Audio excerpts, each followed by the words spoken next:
आदाब नाजरीन, भारत एक्सप्रेस उर्दू में आपका इस्तकबाल है। मैं हूं निसार अहमद खान। बिहार का सियासी खेल अभी खत्म नहीं हुआ है, बल्कि असल खेल होना अब भी बाकी है। खेल के पहले हिस्से में हुकूमत पलट गई, बीजेपी अपोजिशन से हुकूमत में आ गई और आरजेडी अपोजिशन में चली गई है। लेकिन अभी ऐसा लगता है कि खेल यहीं खत्म नहीं हुआ है।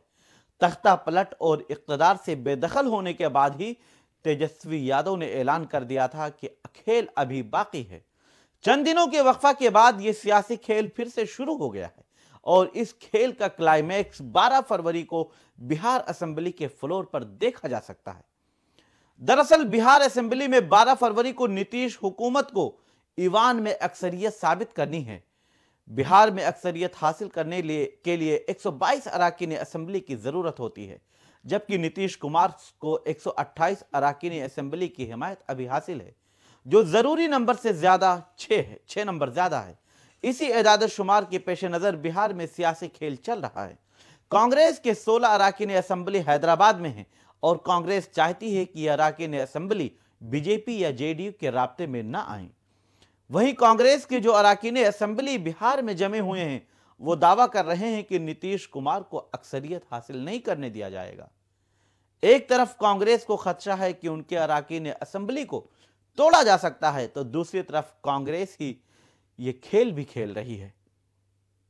बताया जा रहा है कि आरजेडी कांग्रेस अलायंस जोड़ तोड़ करने में मसरूफ है और उनकी कोशिश है कि जेडीयू को फ्लोर टेस्ट में कामयाब न होने दिया जाए।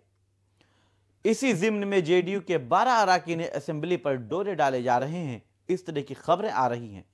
यहां तक कि कुछ को वजीर बनाए जाने और कुछ को लोकसभा का टिकट देने तक की पेशकश की जा रही है। आइए अब आपको बताते हैं कि यह पूरा खेल क्या है। बिहार असेंबली का सेशन शुरू होने के पहले एक बार फिर बिहार असेंबली के स्पीकर से मुतालिक खेल शुरू हो गया है। असेंबली के स्पीकर ओहदे पर आरजेडी के रुकन असेंबली अवध बिहारी चौधरी काबिज हैं।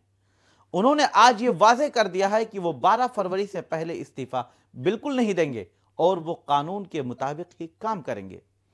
हालांकि अवध बिहारी चौधरी के खिलाफ ही बीजेपी जेडीयू तहरीक अदम एतमाद की तजवीज ला चुकी हैं, लेकिन इससे उनको कोई फर्क नहीं पड़ रहा है और अब ऐसा लगने लगा है कि आरजेडी स्पीकर के जरिए ही आखिरी मिनट में गोल करना चाहती है।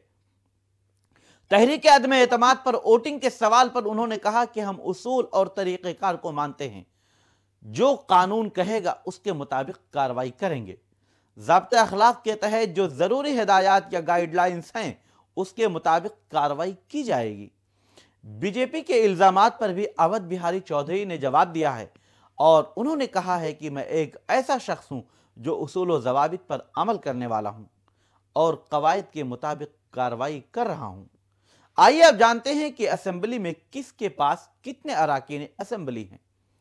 सीएम नीतीश कुमार को अभी 128 अराकीन असेंबली यानी विधायकों की हिमायत हासिल है, तो दूसरी तरफ तेजस्वी यादव के पास 114 अराकीन असेंबली हैं।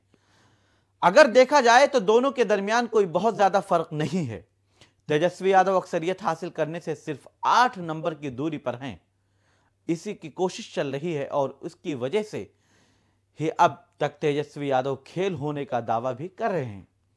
साल 2022 में जब नीतीश कुमार ने बीजेपी से अलग होकर आरजेडी के साथ पलटी मारकर हुकूमत बनाई थी, तो उस वक्त असेंबली स्पीकर की कुर्सी पर बीजेपी के विजय कुमार काबिज थे, जिन्होंने सेशन शुरू होने से पहले ही इस्तीफा दे दिया था। लेकिन इस बार की अगर बात करें तो आरजेडी के अवध बिहारी चौधरी इस्तीफा नहीं देने पर कायम हैं। मतलब यह है कि बिहार के सियासी खेल में आखिरी दम तक दिलचस्पी बरकरार रहेगी और किसी भी खेल के इनकार नहीं किया जा सकता है। इसी जिम्न में हम आपको बता दें कि बिहार असेंबली में जो फिलहाल मौजूदा सूरत हाल बनी है, ये हर किसी की दिलचस्पी का मौजू बना हुआ है। दरअसल नीतीश कुमार की बीजेपी के साथ जाने के बाद कहा जा रहा है कि जेडीयू का एक तबका भी उनसे नाराज चल रहा है और वो कभी भी जेडीयू छोड़ सकता है। हालांकि बिहार जेडीयू की जो सूरत हाल अब देखने को मिल रही है, उसमें इस बात की कयास आराई या इम्कान काफी कम है, क्योंकि तमाम अराकीन असेंबली पूरी तरह से मुत्तहिद नजर आ रहे हैं और नीतीश कुमार ने आज ही दिल्ली में पीएम मोदी से मुलाकात की है। बहरहाल ये जो सूरत हाल है, इस सूरत हाल को अगर देखा जाए तो कहा जा सकता है कि अभी नीतीश कुमार पूरी तरह से मजबूत हैं, लेकिन तेजस्वी यादव जो खेल खेलने की या खेला होने का दावा कर रहे हैं, उसमें भी कयास आराई की जा रही है कि शायद बिहार असेंबली में और जेडीयू से नाराज कुछ अरकान असेंबली उनका साथ छोड़ दें। इसी बीच में जीतन राम मांझी पर भी काफी डोरे डाले गए और कोशिश की गई कि वो उनको डिप्टी सीएम बना दिया जाए और वो आरजेडी के साथ आ जाएं, क्योंकि जीतन राम मांझी के पास 4 अरकान असेंबली हैं। लेकिन जीतन राम मांझी के बेटे संतोष सुमन ने अपना ओहदा संभाल लिया है और फिलहाल ऐसा लगता है कि बीजेपी ने उनको मना लिया है। बहरहाल 12 फरवरी को बिहार असेंबली में क्या होता है, अभी इस पर तातुल की सूरत हाल बरकरार है। इस सिलसिले में जो भी पेशरफ्त होगी वो आप तक हम पहुंचाएंगे। आप हमारे यूट्यूब चैनल को सब्सक्राइब कीजिए और फेसबुक पेज को फॉलो कीजिए और देखते रहिए भारत एक्सप्रेस उर्दू।